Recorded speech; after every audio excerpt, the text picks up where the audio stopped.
From Hollywood, California, the Lux Radio Theater presents Ronald Colman, Douglas Fairbanks Jr., and Benita Hume in The Prisoner of Zenda.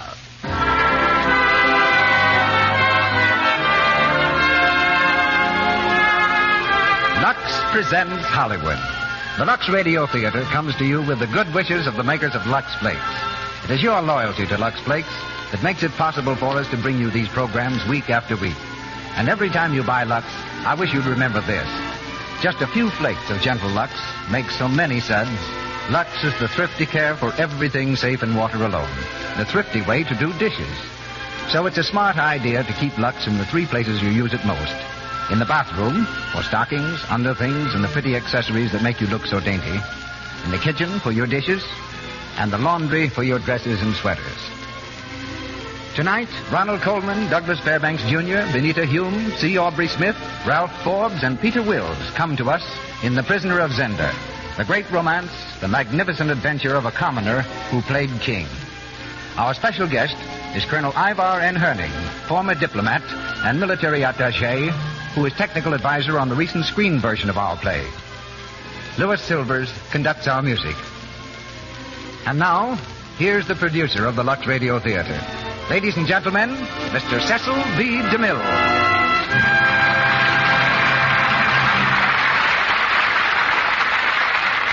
Greetings from Hollywood, ladies and gentlemen. Greetings from this city of the fast fade-out, where actors know that their years of stardom are limited to usually not over 5, where more than 10 years of top billing is generally the stuff that cinematic dreams are made of, and where Ronald Colman, more popular than ever after 15 years, is regarded as something of a miracle man. Of course, there's a reason for Mr. Colman's enduring fame, and the reason is Mr. Colman himself, a gentleman whose quiet charm matches his talent, and whose head has never expanded under the heat of the spotlight.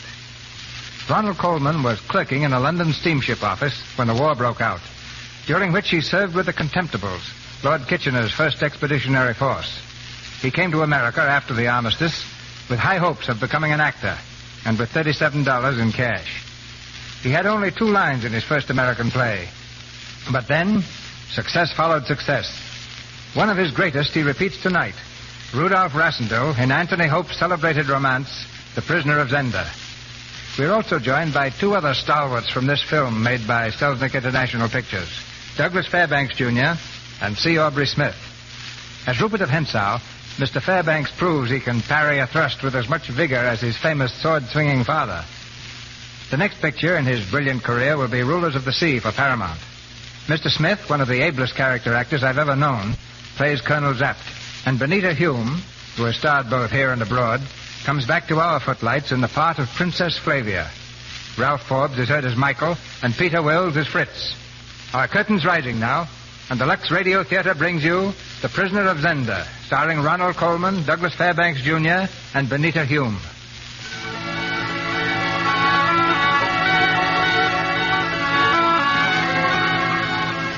A lonely mountain stream, somewhere in the woods of Middle Europe. To an aged oak near the edge of the stream is nailed a tattered placard which reads, Province of Zenda, Fishing Preserve, trespassing forbidden by order of His Majesty the King.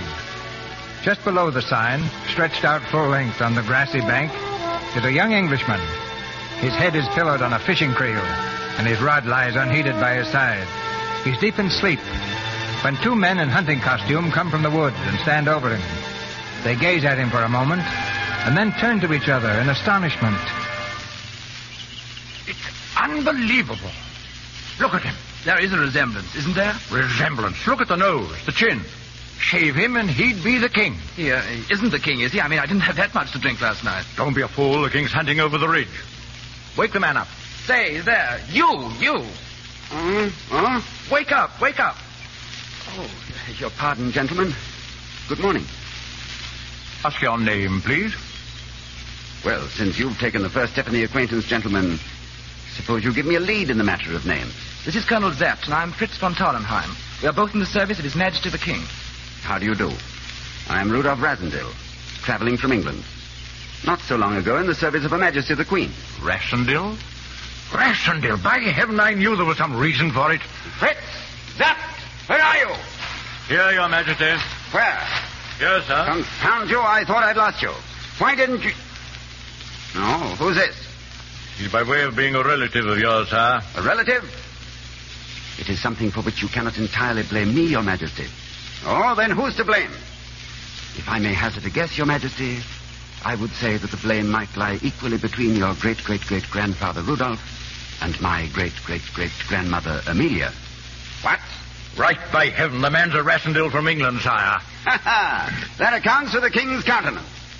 If I was unduly surprised, it's too early in the day for a man to see double, eh, Fritz? Well, where are you staying, cousin? What are your plans? I'm at the inn, sire, and I have no plans other than to fish. You must come to my coronation tomorrow. I'd give 1,000 crowns for the sight of Brother Michael's face when he sees the pair of us. But of course you don't know my dear Brother Michael. I'm afraid, sire, I haven't that honor. We must arrange that he enjoy that honor, eh, Fritz? By the way, Rassendyll, what name did they give you? The same as Your Majesty's.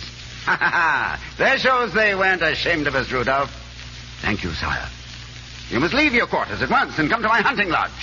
Tonight we'll dine you right royally. I'll see to that, sire. It's a night for celebration. Come on.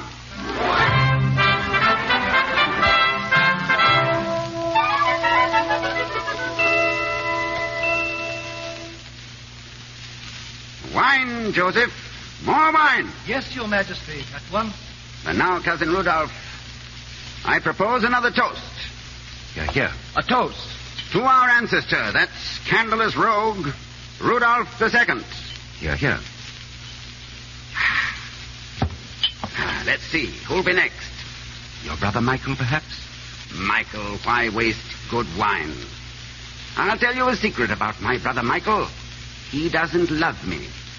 No. Michael thinks the world's all wrong. He thinks he ought to be me and I ought to be he. Let's forget about Michael.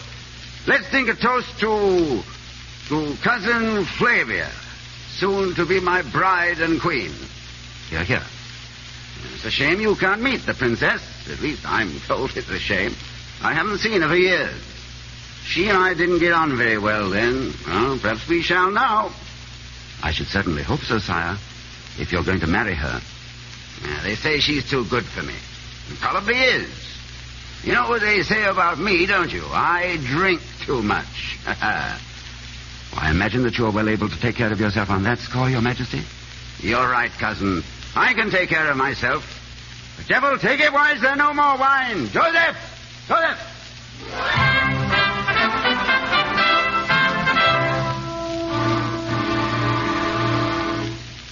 Your Majesty.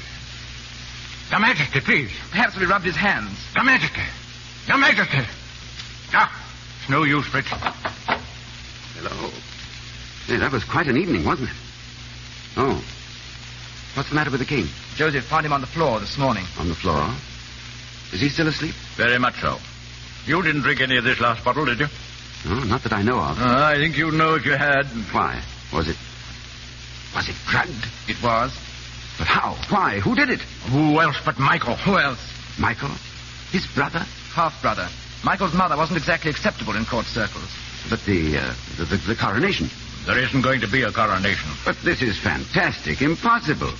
What's in Michael's mind? In Michael's mind? Only the throne and the Princess Flavia. And has he a chance? He has now. Michael is waiting in Strelsau now with Rupert of Hentzau. Half the army already on his side, and half the people, too. And the coronation can't be postponed, huh? If he's not crowned today, he'll never be crowned. He must be there for the ceremony.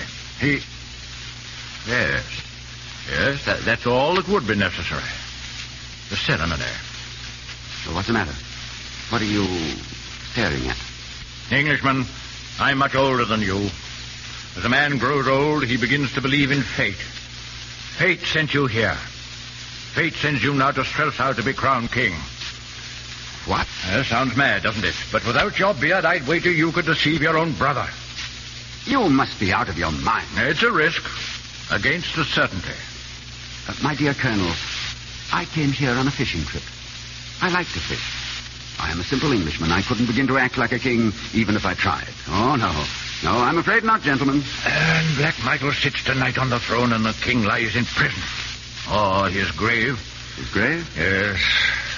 I see. Well, I can't. After all, it would only be for today, wouldn't it? Tonight, you shall be safely across the border. King for a day. And what would it mean if I failed? Your life. And mine. And Fritz's here. And all I'd have to do is shave. Confound it, I'd become awfully fond of this beard. Then you'll do it? Yes, may heaven help the three of us.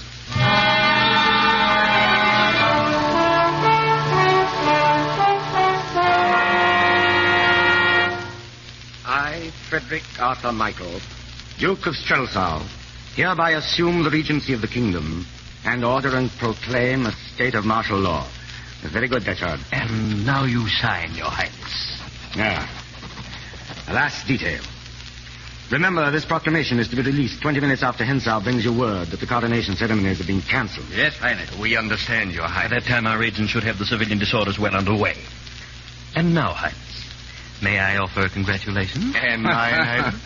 A shade premature, perhaps, but, thank you, gentlemen. Oh, Michael. Oh, come in, my dear.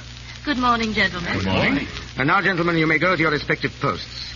The hour grows near. We go to serve our country and our future sovereign. Michael, what did he mean, our future sovereign? Is there more to this mad plan of yours? Well, as regent, the sovereign power will be mine. That's all he meant, Antoinette. Oh, Michael, my darling. I know this has been your dream. I've tried to believe in it. Above all else, I want you to have everything. Everything that is but power. Is that what you're trying to say? But what will it bring but the end of all our happiness? We shall be together, Antoinette. But where we belong, not outcasts. We could have each other. Isn't that enough? Darling, you must understand. Love is not enough. For any man. Oh, Michael. Have I failed you then so badly? I gave up my friends, my family. I know, and I love you for it. I have no regrets. You've given me happiness such as few women know. I'd rather die than lose you. Good morning. I'm sorry to interrupt, Your Majesty. There may come a time, Hensau, when your services will no longer excuse your impertinence. I was only training my tongue for the time when to call you Highness would be impertinent. Your Highness. Your witticisms do not amuse us, Hensau. Why aren't you in your place at the cathedral? Was there such a need, Your Highness, to hurry to the coronation of a king who won't be there to be crowned? Do we want to make it obvious that we knew he wasn't coming? We must be there. Oh, before I go, just one trifling matter. Detchard tells me that you've promised him promotion. Now, of course, rank and medals mean nothing to me. Can't raise money on them, Highness. Well, it will take the revenues of half the kingdom to settle your debts, Hensau. We'll discuss your finances after our success. Take your place in the cathedral. At once, Your Highness. Your dress looks lovely. Thank you. I called at your hotel this morning, but they told me you were out. Curiously enough, you were out, too. I'm glad you weren't lying to me. I don't like to have women lie to me. They don't usually do it, as a matter of fact. Usually I lie to them. You listening? I thought I heard His Highness order you to the cathedral. Ah, and now you two are trying to put me in my place. I like women who are arrogant. At first. It's always amusing to find that their arrogance is only a defense. But you don't need a defense with me. I'm on your side. I think Michael's treating you wretchedly. And what's he getting at in this marriage of state? An insipid, flaxen-haired doll. Are you referring by any chance to the Princess Flavia? Who else? What possible reason could there be for such a marriage? Well, how else can he get the crown? But he doesn't want the crown. He wants only to be regent. Oh, no. Really, mademoiselle. I should have thought you knew your Michael better. You're mad. I don't believe it. Oh, it's shameful of him to keep you in the dark like this. You want to hold him? Make him jealous. But you'll have to fall back on me for that. I'm the only man in the country who isn't afraid of Michael. Get out. Huh? Get out, please. Oh, of course. Your Highness. It's impossible. Your Highness. Recall the proclamation. Go at once to the cathedral. Cancel all plans for the public demonstration in my favor. Go on, hurry. Yes, Your Highness. Anything wrong, Your Highness? Wrong? Oh, no, of course not, Hensau. Nothing at all, except that the king has just arrived in Strelsau for the coronation.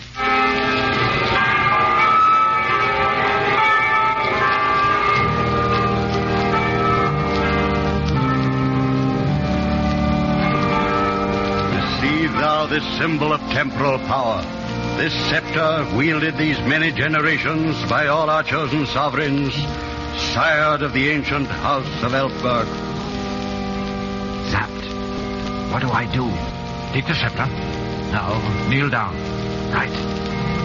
Receive thou now the crown of the kingdom, and understand what a glory of sanctity and honor and bravery it signifies.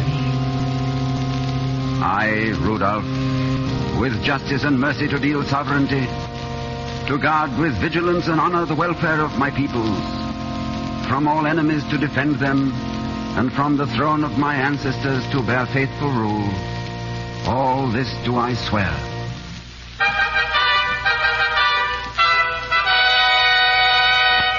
God save the king.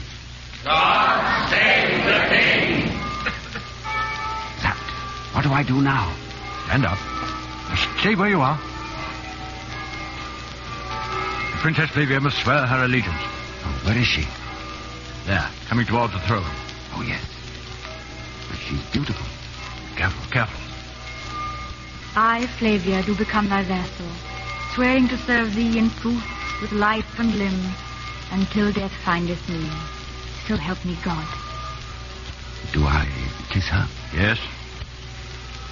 Now through the church. To the carriage. With the princess? Yes. Good. This way.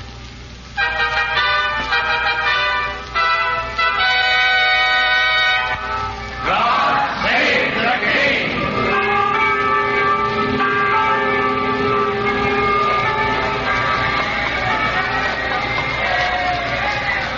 Well, I thought everything went off very well, didn't you? For a coronation. What do you mean? Well, I mean, of course, the coronation should go well if the king puts in an appearance properly dressed, knowing his lines. And sober. Yes, well, that's a nasty one. Don't you think you might overlook my past behavior and unbend a little? Don't the people want to see how well we get on together? Why should we deceive them? Oh. You know, I think the luckiest man in this world is the king of this country. Really? You've always seemed to prefer Paris and the Riviera to this country. Ah, but now I'm the crowned and anointed king. New leaf and all that. Among other failings, I've rather neglected you, haven't I? 2 picture postcards in 3 years. Oh, and all this time, Flavia, may I call you Flavia? Well, what a silly Yes, that was pretty silly, wasn't it? But you see, I've been away for so long, and all this time you were changing into the loveliest girl in Europe. I must have changed since you saw me. I've been thinking the same thing about you. You really looked and acted like a king today. Oh, thank you. Something I confess few of us expected of you. Oh. Well, you see, when I looked at you, it seemed time for the king to settle down and try and live up to his future queen. I think all this ceremony has gone to your head a little, cousin. You're right, it has. I don't know whether I'm on my head or my heels. I only know this is the most wonderful day of my life. And this ride with you... Well, aren't you overlooking something, cousin? What? Well, you'd better salute the crowd. Oh, yes, of course. I'd forgotten I was king.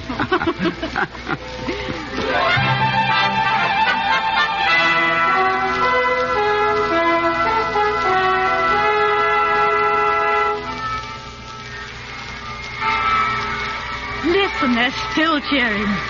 They're with you heart and soul. Oh, it's you they're cheering. I felt like doing it myself when I saw you. Why, we'd better go, you know. Your guests are waiting. Oh, not just yet, please. I want to have you to myself for a moment. All day I've been on parade, cheered at, waved at, stared at. Not a chance to say... Say what? Well, it is enough to make any man lose his head a bit. I am crowned king. I meet the loveliest, the most beautiful... Oh, that isn't what you used to say. You used to call me that tow-headed little scarecrow. Terrible. I hope you slapped me. Yes, I did. And once I kicked you quite hard. Good. I deserved it. But I performed. Almost beyond recognition. You seem an entirely different person. I can't understand. No, don't try. Just stand there and let me look at you. Flavia, Who's there? Oh, you. Well, Fritz?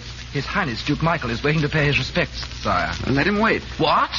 Furthermore, Fritz, your intrusion is decidedly uncalled for. Oh, but sire... Yeah, that's enough. Now, you may go. I may go, yes. Yes, sire. Oh, Rudolph, is it wise of you to make Michael angry? I'm the one who was interrupted. Why should he be angry? Besides, I'm the king. He's probably furious. Bad-tempered fellow. Why worry about him? Oh, it's you I'm worried about.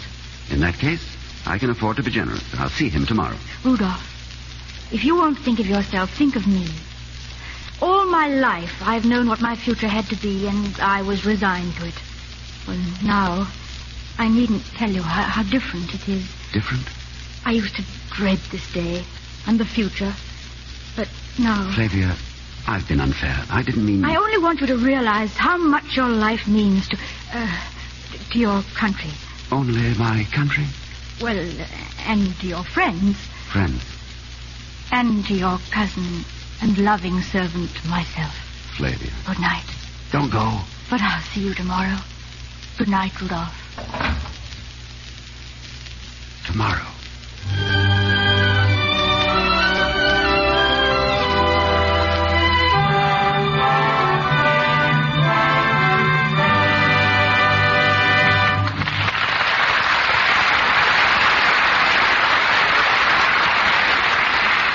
Just heard the first act of The Prisoner of Zenda, starring Ronald Colman, Douglas Fairbanks Jr., and Benita Hume. During our brief intermission, we bring you another episode in the life of the Browning family.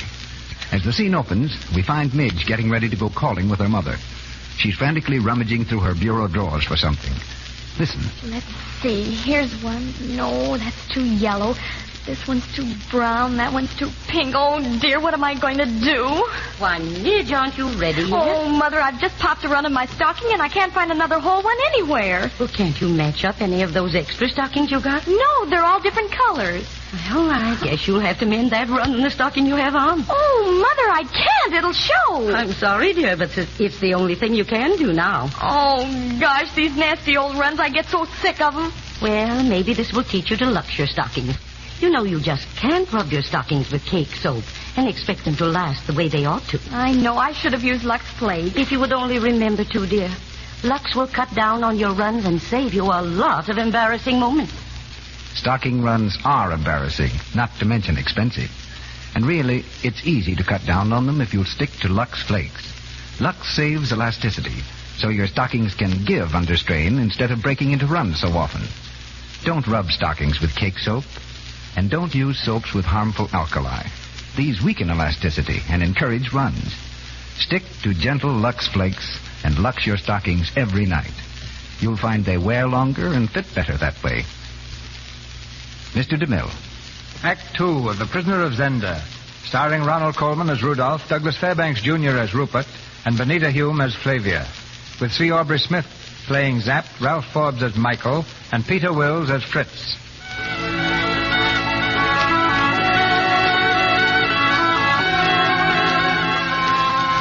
Tomorrow has come, and Rudolph Rassendyll, the imposter king, waits only for the return of the real king before leaving for England.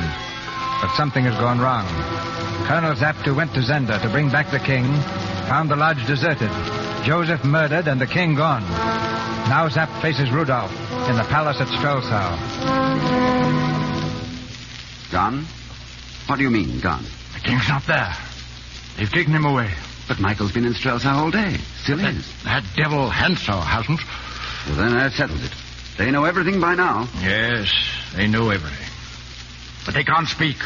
They can't announce us without announcing themselves. That still won't keep them from murdering the king. With you on the throne, they won't dare. Me on the throne. No, it's too much to ask. Nobody could carry on this masquerade. I've tried to help you all I can, but I'm not a fool. Yes, I suppose you're right. It's just that, you see, Rudolph is my king. I have a feeling about my king, about the crown. I feel about it the way another man would feel about his children, or the woman he loved. He'd hate to leave her to her fate without making a fight. What fate? Whose fate? Can you ask that when the king is kidnapped, perhaps murdered? Well, you know whom I mean. Oh, the Princess Flavia. With the king dead, Michael as regent will declare her the queen, and after that, of course, he'll marry her. She'd never do that. She couldn't. Flavia's a princess of the royal house. She'd have no choice. You can't let that happen to her. Can you? No. Then you must hold the throne, Rudolph. until we find the king.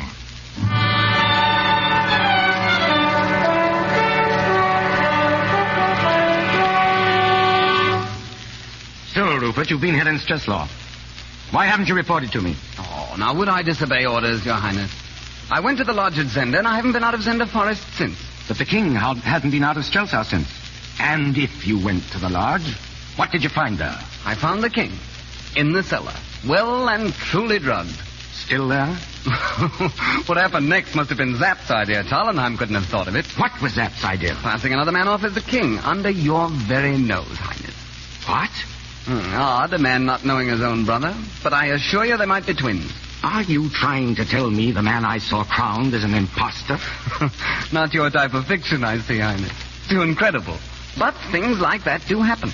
You know, I once knew twin sisters that were... Oh, well, that's another story. I'm beginning to understand. He hasn't been behaving at all like my brother. Oh, naturally not, since he isn't. But if this is true, why hasn't the king been heard from? Where is he? He's in a woodcutter's cabin. You've abducted him. Well, it's an old medieval custom, abducting kings. Rupert, only you could carry out such a coup. What have you done with him? Well, first, Highness, there's one thing we haven't discussed. Now, why do people abduct kings? Just for fun, Highness? Isn't there usually the little matter of the king's ransom? You can be the first man in this kingdom, after the king. Oh, thanks. But how about a little something now on account? Well, 10,000. Oh, that's a poor price for a king. And a crown. 20. That's final. Well, it's too cheap. But I do find him a bit of a nuisance, always whining about being chained up. Did you hurt him? Only slightly, but the cabin is very damp, Highness. I was afraid he might develop pneumonia. And let the Englishman reign all his life? You realize, don't you, we couldn't expose him.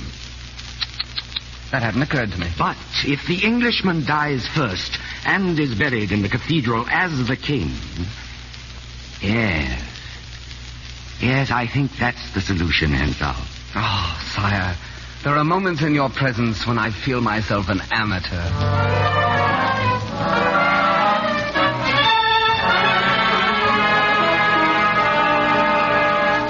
Any news, Colonel? No. It's perfectly clear we shall never find the king by watching Michael. Gentlemen, the king is dressed for the ball. Your Majesty. By the way, Colonel, how is my kingdom? Well, it seems from these secret police reports that the people are not entirely satisfied with the way you're handling things. No? I thought I was doing fairly well for a novice. So you are, lad. So you are. But listen to this. The king is much criticized for taking no steps about his marriage to the Princess Flavia. I'm sorry to disappoint the people. And the Princess Flavia. The princess's best friend told me very confidentially that the princess is becoming increasingly offended by your delay in proposing marriage. That settles it. You must speak tonight. I'll not propose tonight or any other night. I refuse to make a fool of the princess. Or myself.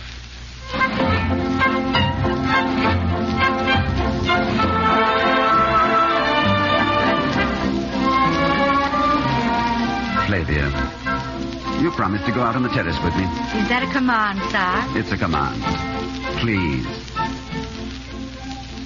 You're very cool this evening. Have I offended you? You've said nothing to offend me, sir. What you really mean is I've said nothing. Is that it? Well, I'm sure you have excellent reasons, sir. Flavia, please try to believe me.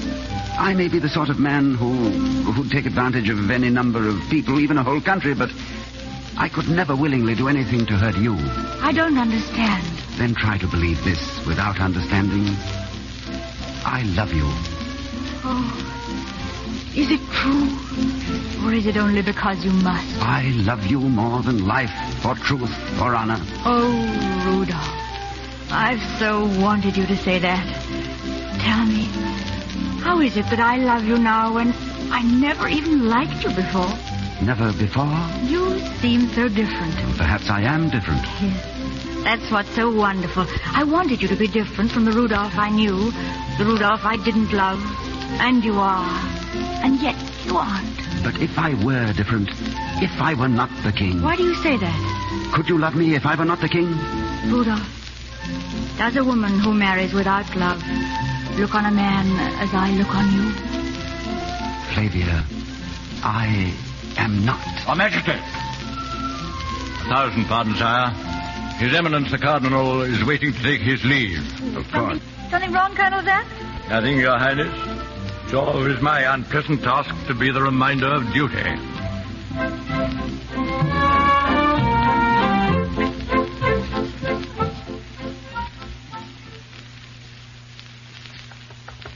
Who is it?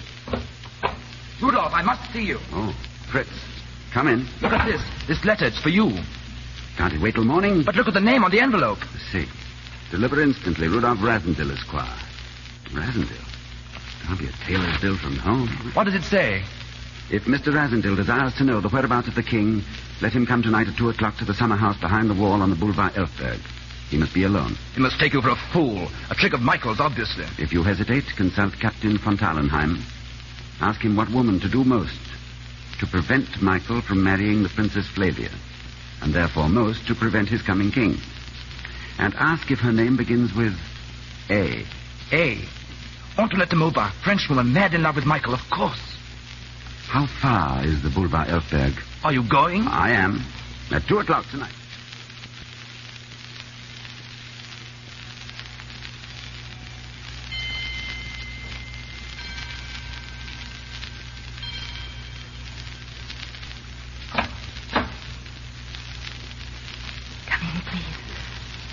Good evening, madame. Quickly.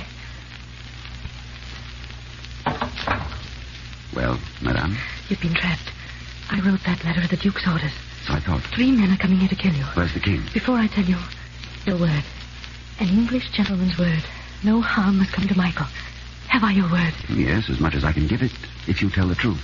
They're moving the king tonight from a hut in the forest to Michael's castle near Zenda. That's what I wanted to know. Wait. If the castle is attacked, the king will be killed instantly, and no trace of his body will be found.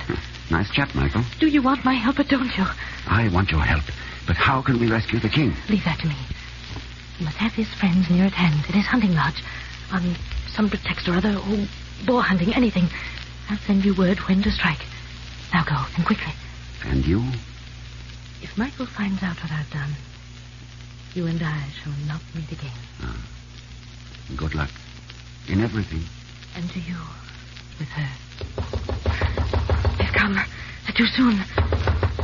Mr. Rasendil! Mr. Rasendil! Pardon this untimely interruption. I only ask a word with you. It's Rupert of Hensau. Don't trust him. You don't answer to that name, sire.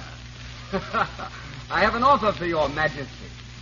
We can talk with the door between us, Count Rupert. As you please. On truth, while I offer peace terms. £50,000 in English notes and safe conduct to the frontier. Ah, that seems handsome. Come out, then. I have a good horse for you and the money ready. Just a minute while I think that over. Stand there out of the line of fire. What are you going to do? Sorry, but I'll have to use your tea table as a shield. Do you mind? But how can you possibly... As they start in the door, I'll start out. Oh, they'll kill you. Now stand back. Gentlemen, I accept your offer, relying on your honor. If you'll open the door... It's locked. Oh, but it isn't. Come in, gentlemen. Get him! There he goes. Get behind him. Good night, gentlemen.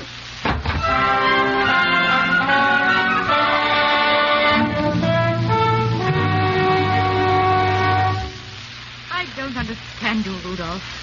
Last night you made me feel that every hour away from me was wasted. But now you're going boar hunting. That's a different thing, I suppose. My darling, did you dream that I was leaving you to go hunting? Well, then you're not going... Well, I'm not going hunting. That is, not just for boar. Well, then what are you going... Oh, Rudolph, it's Michael. Oh, it's nothing.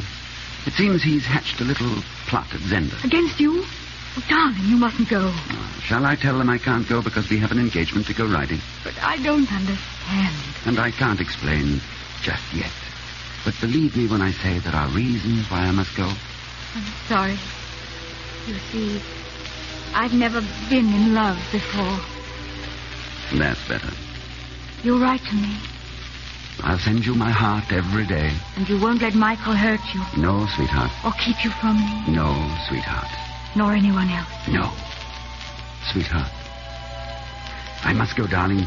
You stay here. Your back turned. Don't look at me. If I see your eyes, I might forget to be a king. You'll come back soon. Shan't a man come back to the loveliest lady in all the wide world? 1,000 Michaels couldn't keep me from you. But if I shouldn't... No, don't. Don't turn. You will never forget me? Never. And you will be a brave queen and do your part. My life would be empty. My heart dead. But you would do your part. Goodbye, Flavia. Rudolph!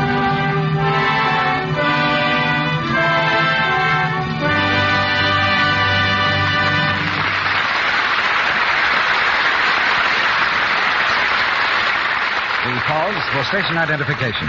This is the Columbia Broadcasting System.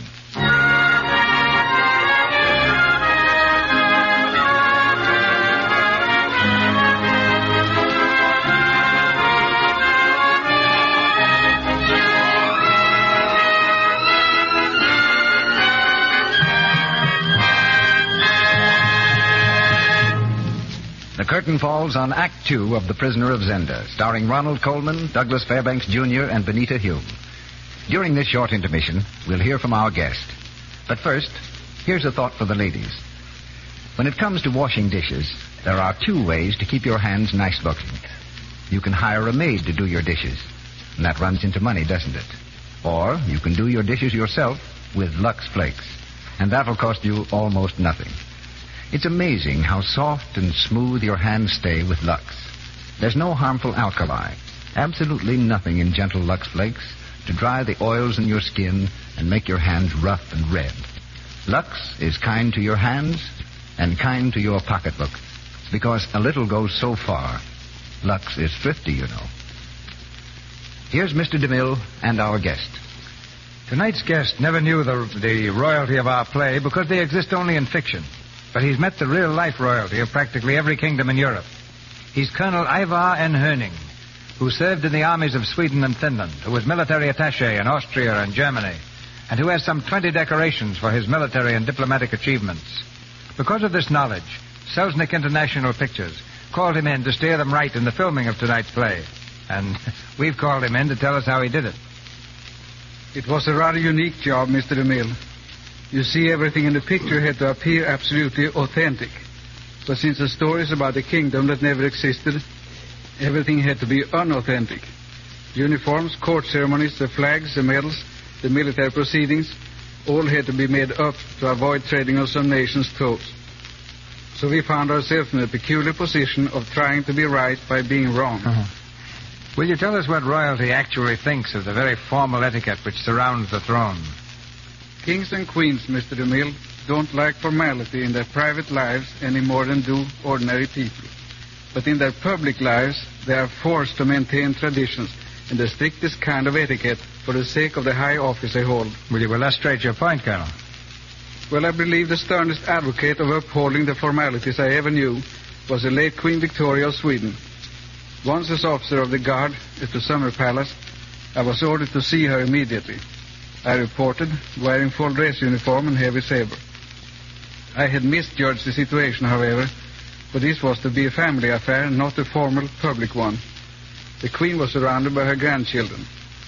"We are going to play with the children," she commanded, whereupon one of the princes informed me that I was to be an elephant, and the Queen was to be a tiger. The grandmother Queen got down on her hands and knees, so did I. Everything went along very well until the prince said that the elephant was to eat the tiger. Instantly, his grandmother remembered that she was a queen and I was a soldier. For me to eat her was a little too much. She simply said, "The play is ended." Proving that royalty, like elephants, never forgets. Well, I knew one princess who often forgot her high station to remember humanity. She was a former Swedish crown princess, Margaret of Connaught. There was a time, for instance, when she was walking down a lonely road near her private palace.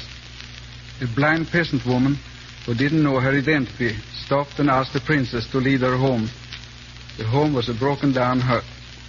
When they got there, the blind woman asked the princess to read her the Bible, and later asked if she would mind coming back to read to her again. Every day of that summer, the Crown Princess of Sweden visited that hut, bringing gifts and reading to one of Sweden's most miserable subjects, who never knew who her benefactress was. And that, Mr. DeMille, is real nobility. You've shown us the human side of the throne, Colonel. Ronald Coleman, Douglas Fairbanks Jr., and Benita Hume in The Prisoner of Zenda with C. Aubrey Smith and Ralph Forbes.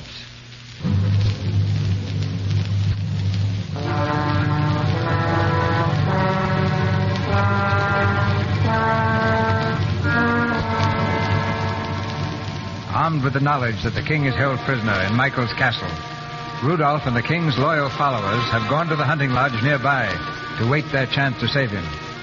Now, in the dead of night, Rupert and Hensau has come to the lodge with a request to see Rudolph in private.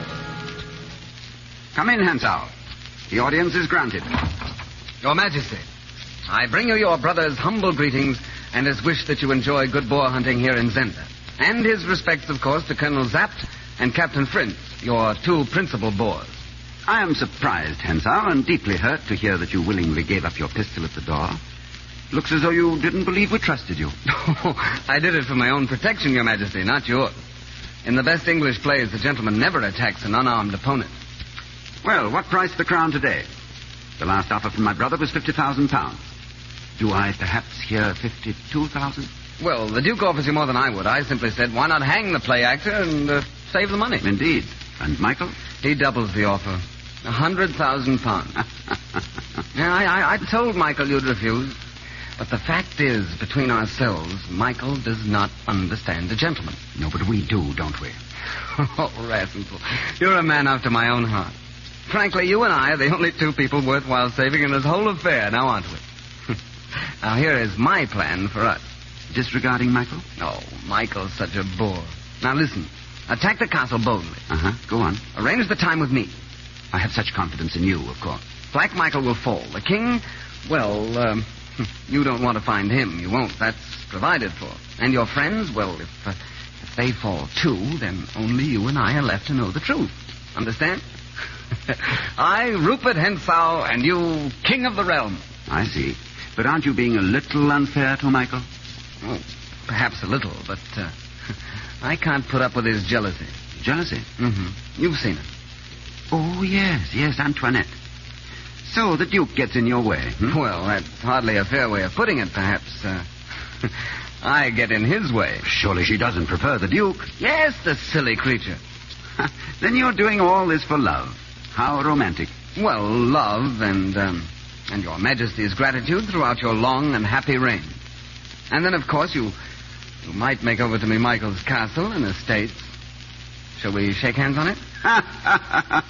Zap, Fritz, come in and listen to this. I would also promise, play actor, to leave your golden-haired goddess alone until I wanted her. Why, Now, don't get excited, please. You see, I left only my gun outside. I still have this. Touch me with that dagger and you'll be full of holes before you reach the road. It's almost worth the chance. But I imagine we'll meet again, play actor. Perhaps under conditions more favorable to me. Yes, I'm sure that's the only way we'll ever meet. Of course. Good night. Good night.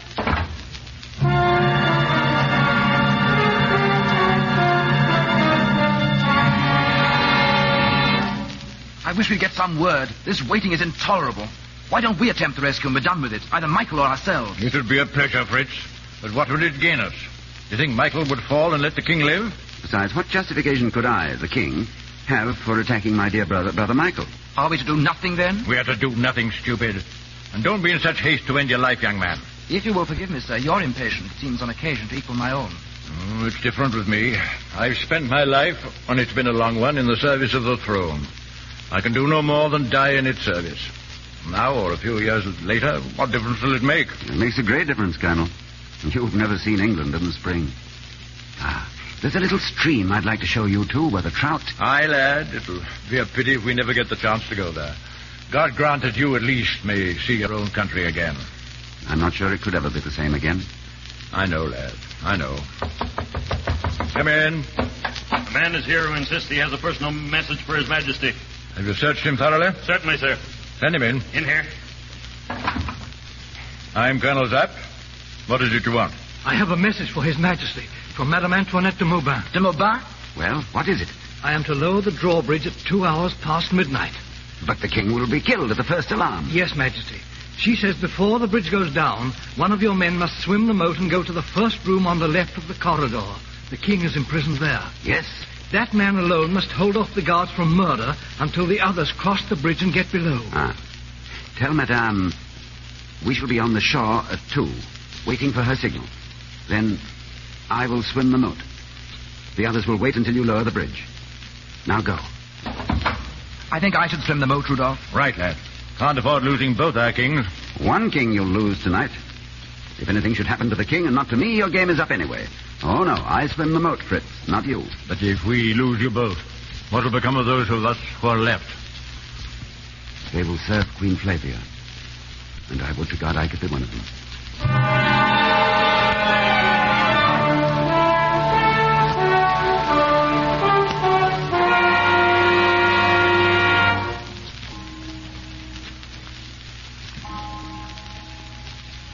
Epstein! Here, Henzo.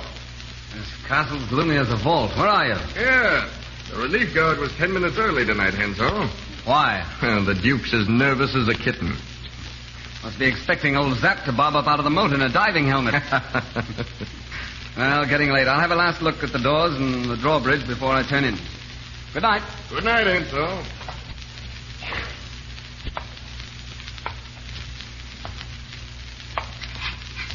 Who's there? Who's there, I say? Beronson. Lohengrin, was that you? All right, my friend. I see you. Come out of that shadow. I've got you covered. Come out. Good evening. Well, if it isn't the play actor. With his tin sword, too. Well, that won't do you much good now. Pity. When did you give up knives for pistols, Hensau? Oh, I carry both now. Extra precautions, you know. They tell me you fancy yourself with the saber. Why not finish me off in more sporting fashion? You might as well face it, Resendel. I'm not a gentleman. And what a tragedy for both of us that you are one. For both of us? Yes, for if you weren't, it would suit me to keep you alive. Oh, how it would suit me. If I were only some king's twin. Ah, well, I'm sorry to have to kill you. I really am sorry. I could be very grateful for my life just now. And you once mentioned something about Michael's castle and estate. You think you can buy your life with a few old stones and 2 provinces of mulberry trees? Half of my kingdom. For a cigarette. Of course. You might as well. There are matches on the table. Thanks. Ah! Don't try and pick up that gun, Hensau. Your sword will have to do this time. Touche, Rasendel. I can't get used to fighting with furniture. Where did you learn it? Oh, it all goes with the old school tie. Well, if I must fight like a gentleman... Don't let's be gentlemen. Well, then, now for your last fencing lesson. On guard. Well counted. But your garden court is too high. By the way, what did you expect to gain by this visit? The king's life, if possible. Oh, not really. You know, your guard is much too high. I could finish you right now. Not really? Exit the play act. Exit delayed. Sorry to disappoint you, old man. Why don't you let me kill you quietly? Why quietly? You English are such a stubborn lot. England expects of every man, you know. Well, then, why don't you do it? I have to chase you all over the castle? I'll take my fencing lesson in my own way. Stand your ground and fight. I'm just prolonging this as long as I can. You're not afraid to die, Rascal. That's not British, you know. It's just my nature. I'm keeping you away from the king until the drawbridge is down. What? Shall we rest now? What did you say? About what? The drawbridge. Oh, that. There he goes. Now, Hensau, I'll stand my ground. Why, you... On guard! Don't wait too long, Hensau. Captain and his men should be here at any moment. I'll just have time to finish you off. There they are! What's the matter? Are we resting again? Sorry. I could have done it in another moment, but it's a little too warm for me here now. Au revoir, play actor. Good night.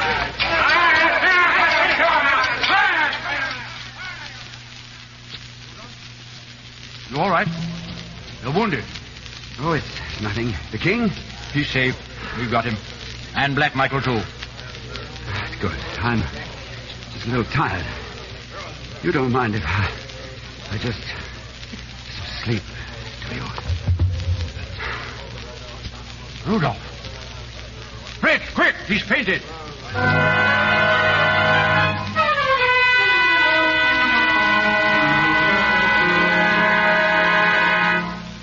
You're sure you're feeling well enough to travel, Rudolph? Oh, never better. How's the king? He's weak. Still some fever. But we'll soon have him well and back in Strelsau. That's good. Well, my work's done. I can go now. I'll see England again after all that. Wait.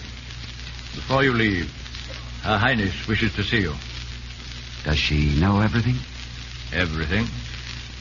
What did she say? Nothing. She wants to see you.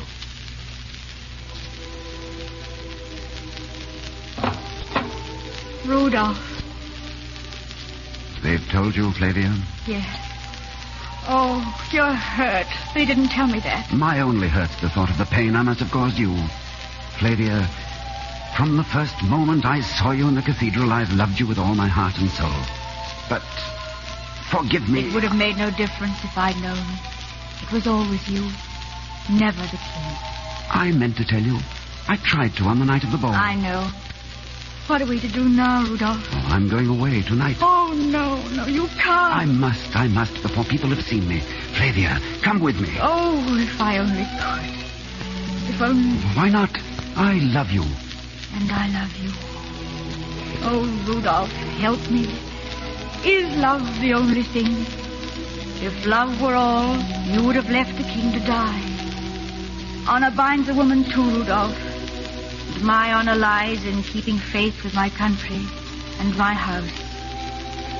I don't know why God has let me love you, but I know I must stay. God shows his purposes to such as you. Goodbye, my beloved. Your heart will always be in my heart, and the touch of your lips on mine. Your heart will always be in my heart, and the touch of your lips on mine. Goodbye, Flavia.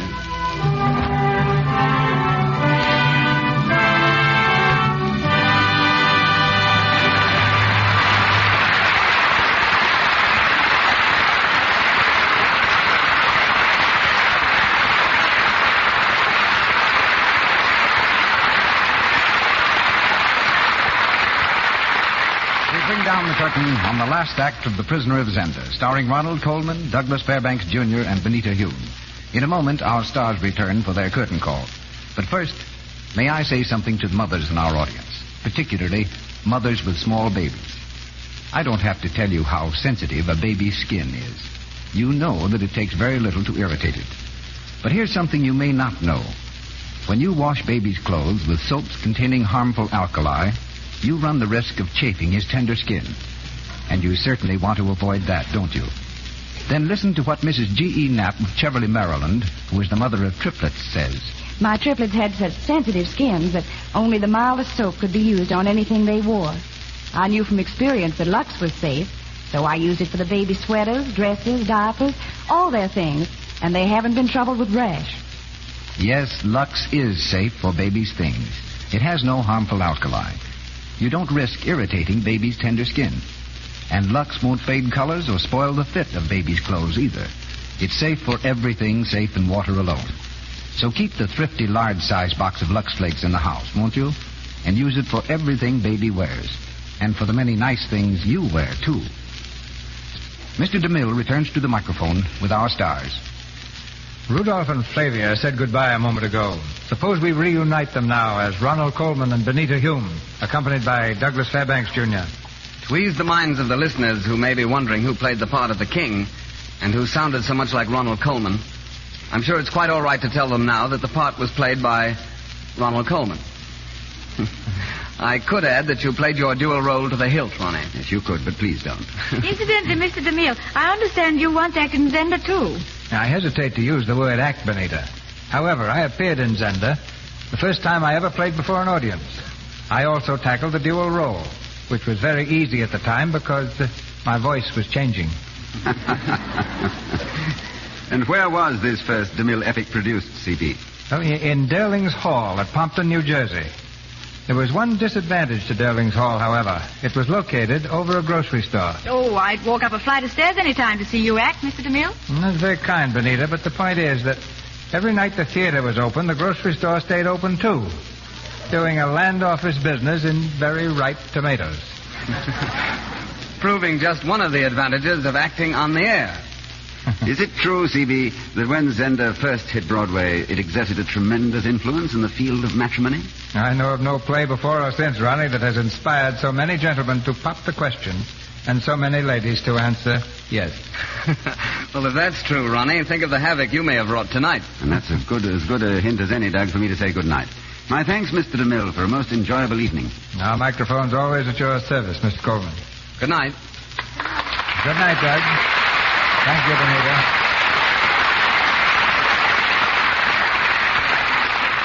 Our stars and play for next Monday night are announced presently by Mr. DeMille.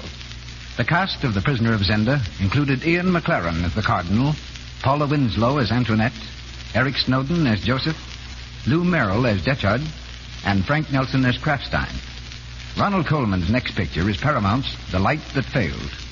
Douglas Fairbanks Jr. and C. Aubrey Smith are seen shortly in The Sun Never Sets, made by Universal Studio, through whose courtesy Mr. Smith appeared tonight.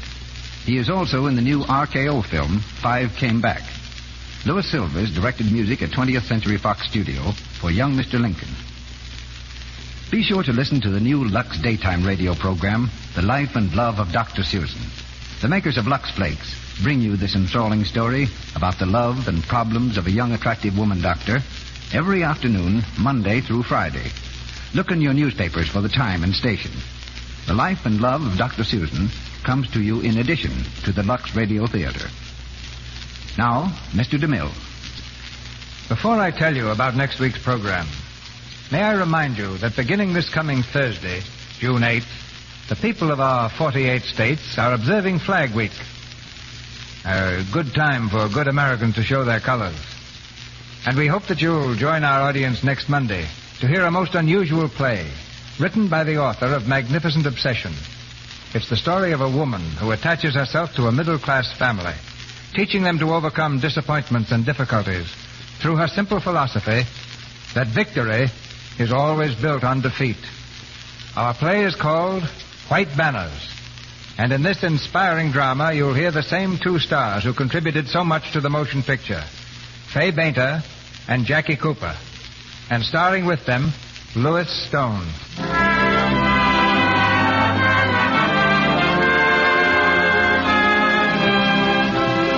Our sponsors, the makers of Lux Flakes, join me in inviting you to be with us again next Monday night when the Lux Radio Theater presents Fay Bainter, Louis Stone, and Jackie Cooper in White Banners. This is Cecil B. DeMille saying good night to you from Hollywood.